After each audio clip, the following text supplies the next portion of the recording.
आप सब लोगों को प्रभु बहुत आशीष दे और बुद्धि और ज्ञान दे कि जो विषय मैं इतवार से सिखा रहा हूं, आज उसका चौथा पार्ट है।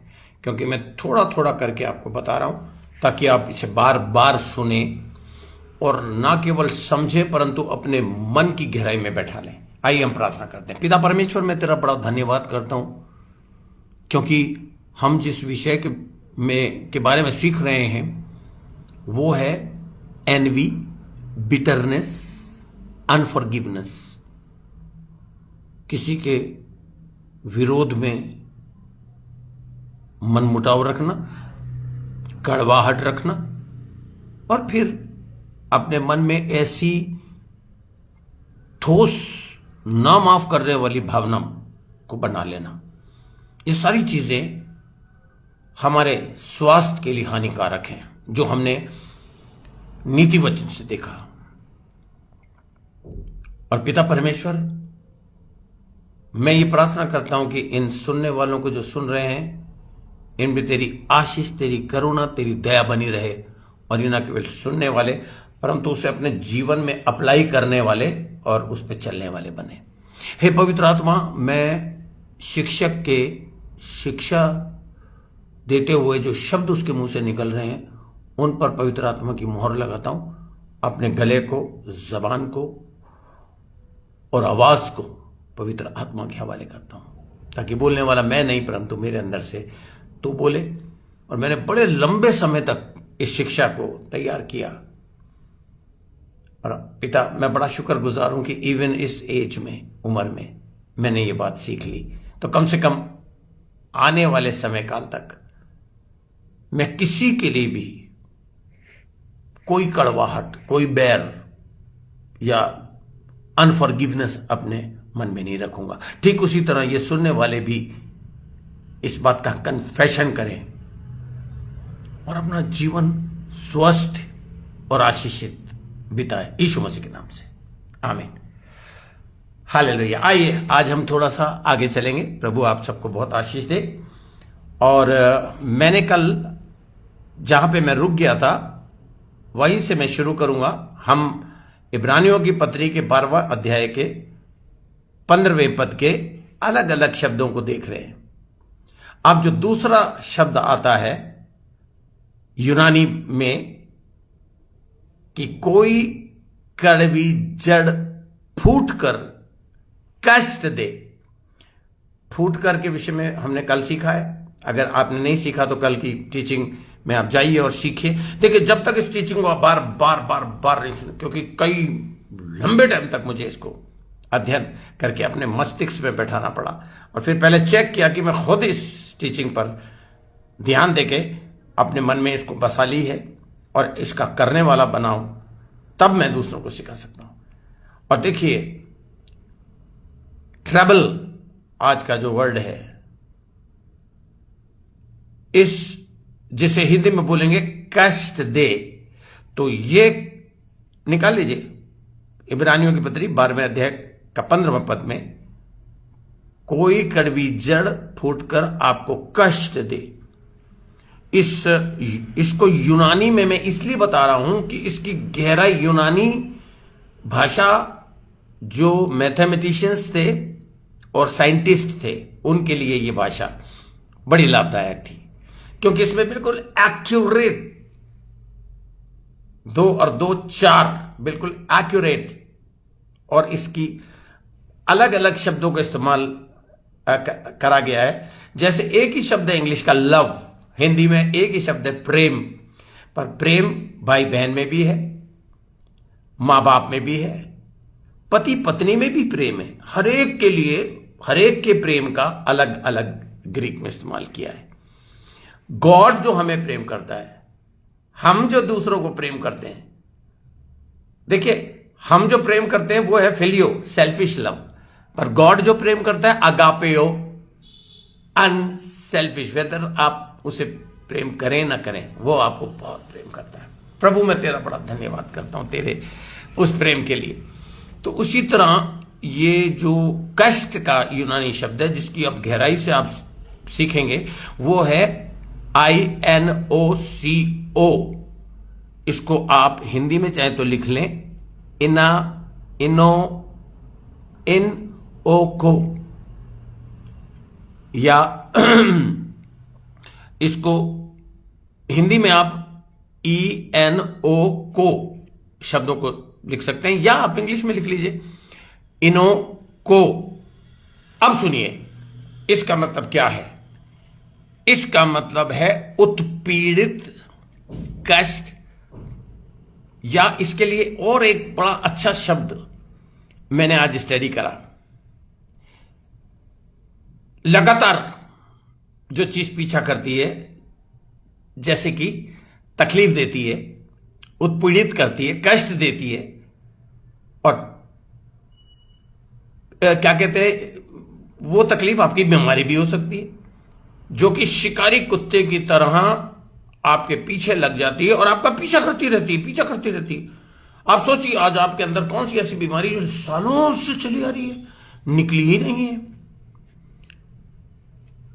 हाँ, ऐसी कई तकलीफें हैं, जैसे थायराइड है, जैसे क्या कहते हैं, शुगर है। मैं दो ही बीमारियों का भी फिलहाल, क्योंकि मेरे पास समय बहुत कम है, ये दोनों बीमारियां अगर आपको तकलीफ नहीं दे रही, अगर आपके अंदर है, डॉक्टर कह रहा है ये बीमारी आपको अंदर है, लेकिन आपको तकलीफ नहीं दे रही है, तो no problem, God is there, God is taking care of it. तो लेकिन जो पीछा करती रहती है, जैसे जंगली कुत्ते होते हैं या शिकारी डॉग्स होते हैं, शिकार का उस वक्त तक पीछा करते हैं जब तक उसको फाड़ना। यह है शब्द इनो को। कोई बहुत भारी भरकम शब्द नहीं है, आप इसको सीख सकते हैं और अपने दिमाग में बैठा सकते हैं। तो ये जो लगातार चीजें आपको परेशान करती हैं, और इतना परेशान करती हैं कि आप बहुत ज्यादा तकलीफ में पड़े रहते हैं। और इसके लिए यहां मैं एक अंग्रेजी का शब्द से आपको बताऊंगा, जो लड़कियां ज्यादातर फिल्मों में भी आप देखते हैं। एक शब्द है स्टॉकर, स्टॉकर, स्टॉकिंग, पीछा करना। और किसी भी घिनौनी नियत से, गंदी निगाहें, गंदी नजरों से, गंदे इरादे से जो पीछा किया जाता है उसको बोलते हैं स्टॉकर। अपने अंदर बुरे विचार, बुरी सोच, और जो ऐसा स्टॉकर यानी कि जो ऐसा व्यक्ति लगातार आपका पीछा करता रहता है, यह है वो वर्ड जो मैंने आपको मैं बताना चाह रहा हूं। और उनके विचारों से आप पीछा ही नहीं छुड़ा पाते। उस व्यक्ति के विचारों से जो आपके साथ रहता है, आपके साथ उसका संबंध है और आप उसे जानते हैं, पर उनके सोच विचार, जो घिनौने सोच विचार, गंदे सोच विचार है, जो आपके कानों से होकर आपके दिल पे चोट लगाई है, वो आपको स्टॉक करते रहते हैं। उनके दिए हुए जख्म, उनके विचार जिनको आप जान जाते हैं, और रात और दिन वो आपको दर्द पहुंचाते रहते हैं, और रात और दिन उन विचारों के साथ ही आप उठते बैठते हैं, जागते सोते हैं। और ये विचार इतने नकारात्मक, नेगेटिव थिंकिंग्स हैं जो आपके जीवन में एक रोक, एक अंकुश लगा देती है। आपका दिमाग उन सोच विचारों से ही भरा रहता है। उन लोगों ने आपके साथ इतना बुरा किया है, या करते हैं, या किसी ने पहले से किया है, इतनी चोट पहुंचाई है, उनकी वह हरकत आपका लगातार पीछा करती रहती है। जिगर रिवर्स ध्यान रखना, पीछा करती रहती है और आपके दिमाग को परेशान करती रहती है, स्टॉप करती रहती है, तकलीफ देती रहती है। और मैं आपको बता दूं कि उनकी इस हरकत से आपका आत्मिक जीवन रुक जाता है, अंकुश लग जाता है, और यहां से खुलता है शैतान के लिए एक दरवाजा। जब आप अंकुश लग जाता, रुक जाता, तो वहां ये पीछा करने वाले विचार शैतान के लिए दरवाजा खोल देते हैं और वो आपके जीवन में और वहीं से आपके मन में शैतान प्रवेश करके आपको नीचे की ओर ले जाता है, बीमार कर देता है, तकलीफों में डाल देता है, परेशानियों में डाल देता है, आपकी भावनाओं को बहुत भयंकर ठेस पहुंचाता है, ठेस लगती है। आपको यह बात समझना पड़ेगा, यह चीज बहुत अच्छे से समझनी पड़ेगी कि कड़वाहट और जो चोटें आपको लगती हैं या जो ठोकरें आपको लगती हैं और आपको बर्बादी की ओर ले जाती हैं और बर्बाद कर सकती हैं, मेरे साथियों, उन चीजों को निकाल के बाहर फेंकना होगा। देखिए, मुझे याद आ रहा है लूका, खोल लीजिए आप, मैं भी जल्दी से लूका की इंजील खोल लेता हूं। लूका की इंजील का 17वां अध्याय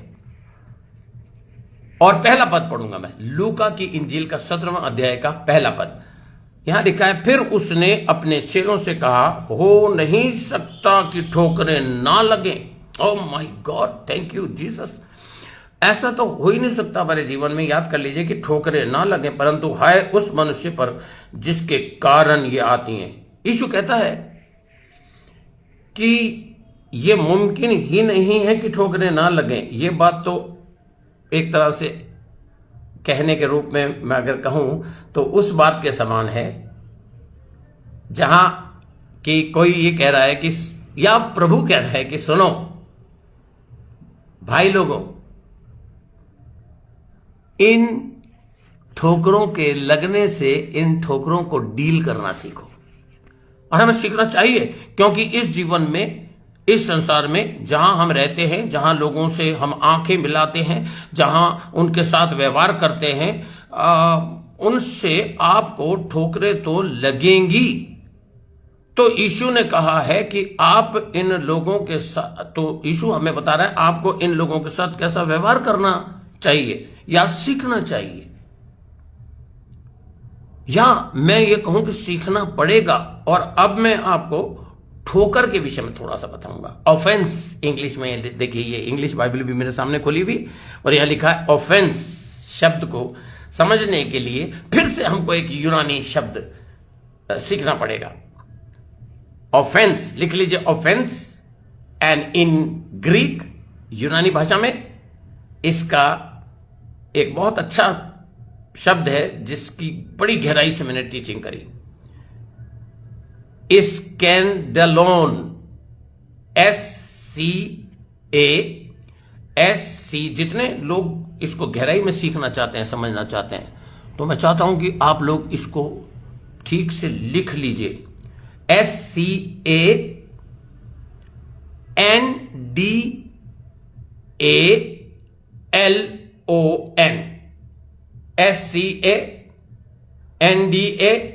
SCANDALON इसका प्रोनाउंसिएशन है, जो नए नियम में इसका प्रोनाउंसिएशन है स्कैंडलोन।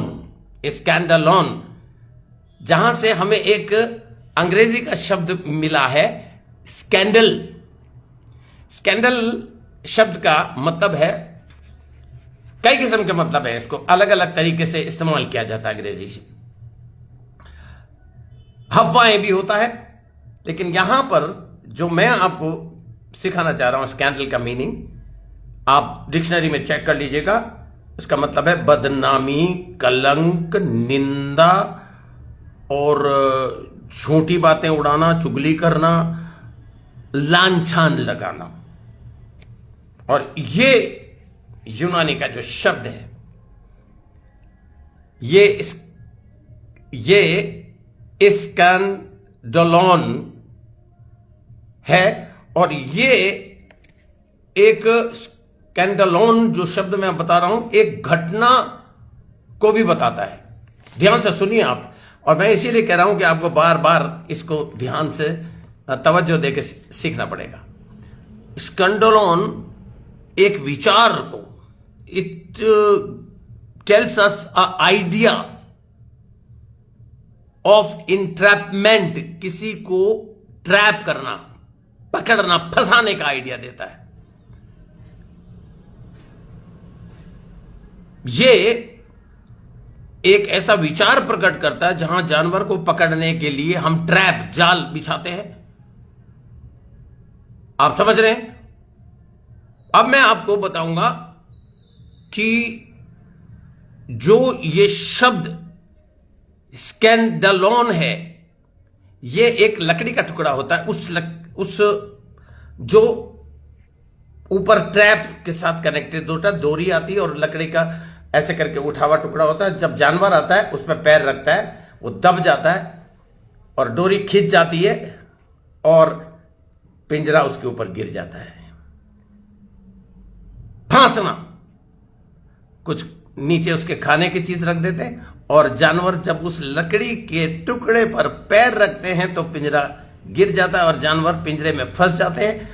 और सही माने में देखा जाए तो यह एक ऐसा बिछाया हुआ जाल है जो शिकारी लोग या गांव के लोग और अलग अलग लोग ये खाने की चीजें डाल के शेर को, बाघ को, अलग अलग जानवरों को पकड़ते हैं। और जब वो उस स्कैंडलोन पर पैर रखता है, ठक से पिंजरा के गिर जाता है और जानवर फंस जाता है और जानवर फिर उसके अंदर से निकल नहीं सकता। अब आप कहेंगे कि पास्टर सैन ये ग्रीक का वर्ड क्यों हमें बता रहे हैं? मैं जब या हम जब ठोकरों के विषय में बात करते हैं तो ये भी एक आइडिया देता है जो इंट्रैपमेंट, यानी कि उस जाल को, उस पकड़ को, उस फंसाने को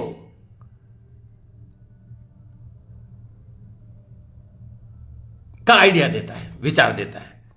और एग्जैक्टली ऐसा फांसना और ट्रैप में आपको गिरफ्तार करना, ये हमारा विरोधी शैतान हमारे जीवन में खेल खेल के हमें इस तरह से फंसा लेता है। गंदे घिनौने विचार जो हमारे पीछा करते करते करते करते मतलब यानी कि अगर आपके मन में कड़वाहट, माफ ना करना, तो आप समझ लीजिए आपको शैतान ने फंसा लिया, आप फंस गए, बाहर नहीं निकल पा रहे। ये उन बातों के विषय में भी मैं बताऊंगा जिससे आपको लोगों से चोट लगती है। अब चाहे तो उसको उस कैद में फंसे रहे और चाहे उस कैद से निकल जाए, क्योंकि इस टीचिंग में मैं आपको निकलने का तरीका भी बताता हूं। क्योंकि जो ठोकरें लगती हैं ये बहुत साधारण सी बात है। सच्चाई और जो जिसे कहते हैं कि एक ट्रूथ है, वो है, दो बातें हैं जिनसे हमें चोट लगती है। अब वो दो बातें आप ध्यान से, मेरी बात ध्यान से सुनी। किसी ने कुछ कह दिया या कुछ कर दिया, कोई भी ऐसी चीज मुंह से बोल दी या कुछ ऐसा एक्शन कर दिया जिससे आपको चोट लगती है। या किसी ने कुछ भी नहीं कहा, कुछ भी नहीं किया, तो भी विश्वासियों को चोट लग जाती है, यार इसने तो यहां कुछ बोला ही नहीं, कुछ कमेंट्स ही नहीं दिए, कुछ कहा ही नहीं। इसको मैं आपको समझाने के लिए मैं बताऊंगा आपको, ये दो शब्द है इंग्लिश में। कमीशन, जो विद्यार्थी लोग हैं जो बाइबल स्टडी करना चाहते हैं, पढ़ लीजिए। There are two ways from where we can get offended, commission and omission, OMISSION। Commission का मतलब वो नहीं है जो हम कमीशन खाते हैं। कमीशन मतलब किसी काम के लिए कमीशन्ड किया गया। ये दो बिहेवियर्स इस तरह के हैं जिसको मैं आपको सिखाना चाह रहा हूं। हिंदी में इसे बोलेंगे किसी चीज कुछ करने के लिए नियुक्ति, और या ओमिशन मतलब कहीं पर किसी से चूक हो गई, और दोनों ही चीजें जो है हमें चोट पहुंचाती, ऑफेंस करती है। मैं आपको उदाहरण देता हूं। आपको कुछ लोगों के बिहेवियर से, जो उनका बर्ताव है, वो बिहेवियर आपको ऐसा लगता है कि आपकी जो एक्सपेक्टेशन थी, जो आपकी चाहतें थी, उससे बहुत नीचे का बिहेवियर आपके सामने आया। बिलीवर्स, हम लोग अक्सर ऐसा करते हैं, वहां हम चोट खा जाते हैं। अब मैं ओमिशन के बारे में बताऊंगा कि कभी मान लो आप किसी रफ बड़े गंदे हालात के अंदर हैं, बहुत बुरी पोजीशन है आपकी, और आपको उम्मीद है, आपकी चाहत है कि कोई ऐसे समय में, जो कि आपका बुरा समय काल है, आपका बहुत ही क्या कहते हैं, हालात खराब हैं, ऐसे हालात में कहीं से कोई मैसेज आ जाए, कहीं से कोई फोन आ जाए, हमारा हमेशा आंखें दरवाजे पे लगी रहती, कोई खटखट करके अंदर आ जाए। या हम जब चर्च में जाते हैं तो कुछ विश्वासियों से हम इतने डिसअपॉइंटेड और इतने चोट खाए हुए हैं कि हम ये उम्मीद करते हैं कि कोई विश्वासी हमसे कुछ मीठी बात कर दे, कुछ तसल्ली देने वाली बात कर दे, और जब कुछ भी नहीं होता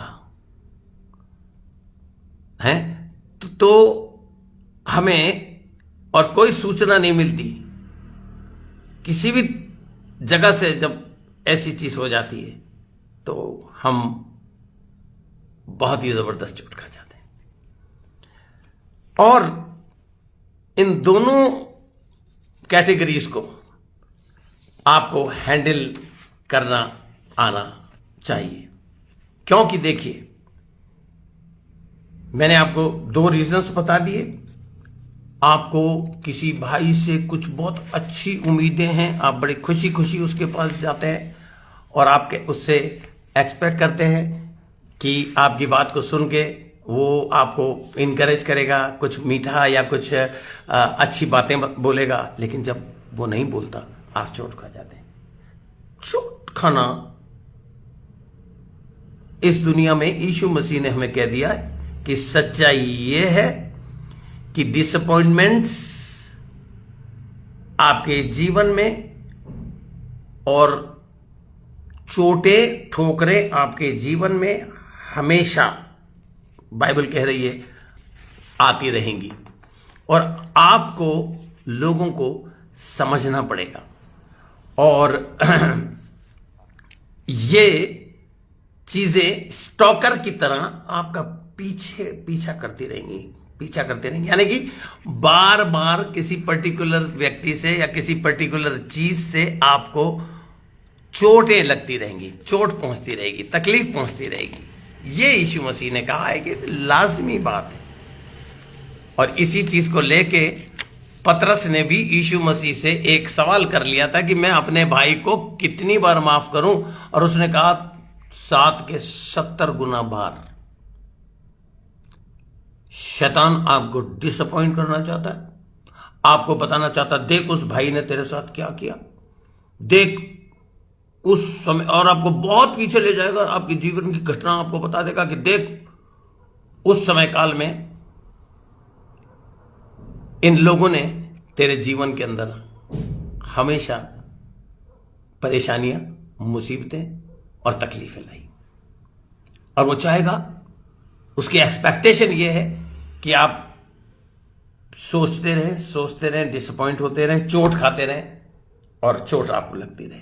यह है, आपको बार बार फंसाएगा, आपके पैर बार बार स्कैंडलोन पर पड़ेगा, उस लकड़ी के उस शिकंजे पे पड़ेगा जहां से वो आपको गिरफ्तार कर लेगा, पिंजरे में फांस लेगा, क्योंकि उस पे पैर रखते ही वो ट्रिप होएगा और जंगला आपके ऊपर गिरेगा। तो मेरे दोस्तों, आज आपने, और मेरे मित्रों, मेरे विश्वासी बच्चों, आज आपने थोड़ा सा कुछ शब्दों को सुना। अब मैं चाहता हूं इसको आप अपने दिमाग में भरें। मैं कल के लिए आपको बता रहा हूं, कल चर्च हमारा ठीक 2 बजे लगेगा और मैं चाहूंगा कि आप लोग सब टाइम पे पहुंचे। दुआ की जाएगी, प्रेज एंड वर्शिप होगी, इंटरसेसरी प्रेयर, हम प्रशांत के साथ इंटरसेसरी निवेदन वाली प्रार्थनाओं में एंटर होंगे। और मेहरबानी से प्रार्थना करें कि जो नए लोग हैं वो वहां पे आए। चर्च अब लगातार लगेगा। मैंने आपसे प्रॉमिस किया था कि मैंने यहां जहां मैं हूं वहां बहुत अच्छे से बहुत सारी चीजें और बहुतों की मदद करी है, पर अब मैं और मेरा बेटा प्रतीक मेरा साथ देगा, मेरी बहू मेरा साथ देगी और कुछ विश्वासी लोग हैं आप ही लोगों में से जो मेरा साथ देंगे और इस चर्च को। और देखिए मैं आपको बता दूं, मेरा विजन बहुत सारे बड़े, अपना जो डीएफसी है उसको मैं उस वक्त चाहता हूं कि परमेश्वर तरक्की दे और बहुत सारे लोग दे जब मेरे पास उन लोगों को संभालने के लिए एक अच्छी पावरफुल टीम जो कि बन रही है। परमेश्वर का काम ना रुका है ना रुकेगा। बट भाइयों मैं आपको फिर याद दिला दूं, एनबी यानी कि किसी बात को लेके उसका रियल मतलब, एनबी का मतलब है किसी से विरोध रखना और क्या कहते हैं बिटरनेस, कड़वी जड़।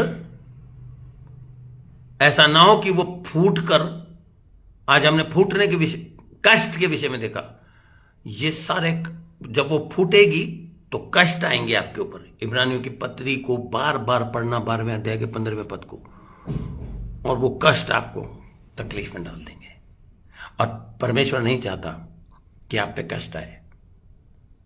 मैंने जितना मैं आधे घंटे में आपको सिखा सकता था मैंने सिखा दिया, क्योंकि मुझे बार बार कहा जा रहा है कि बहुत ज्यादा अगर आप दे देंगे तो वो समझ में नहीं आएगा, तो मैं आज यहीं रुकूंगा।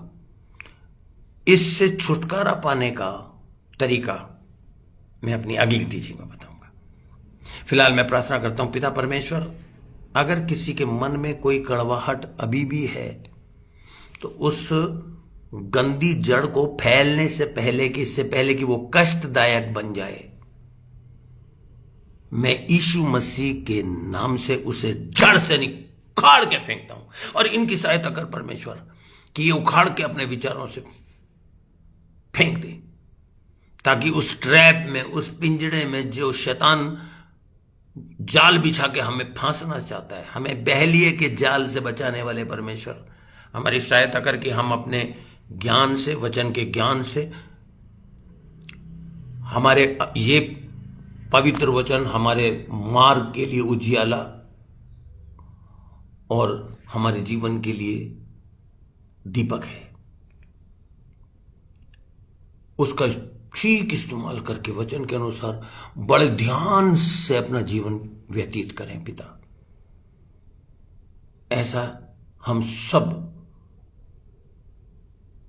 विश्वास के साथ आज ये निर्णय लेते हैं कि हम ऐसा करेंगे। And father, if someone is sick, if someone is suffering because of this, I pray that they should get right of this dirty thinking और इस बहलिए के जाल से वो निकल के बाहर आ जाए, ताकि उनकी जॉब, उनके बिजनेस, उनकी बहुतायत जिसको तू देने के लिए आया था वो हासिल कर सके, यीशु मसीह के सामर्थ्य और शक्तिशाली नाम से, आमीन। बस छोटी सी टीचिंग और रह गई है जो कि शायद 15 या 20 मिनट की है, वो मैं बहुत जल्दी आपको व्हाट्सएप पे मैसेज करके बता दूंगा। तब तक प्रभु आपको आशीष दे और कल का दिन बहुत ही आशीषित दिन आपके लिए हो। हम चर्च में एक दूसरे से मिलेंगे। प्रभु आपको बहुत आशीष दे। God bless you and be blessed and sleep very comfortably. प्रभु आपको बहुत आशीष दे।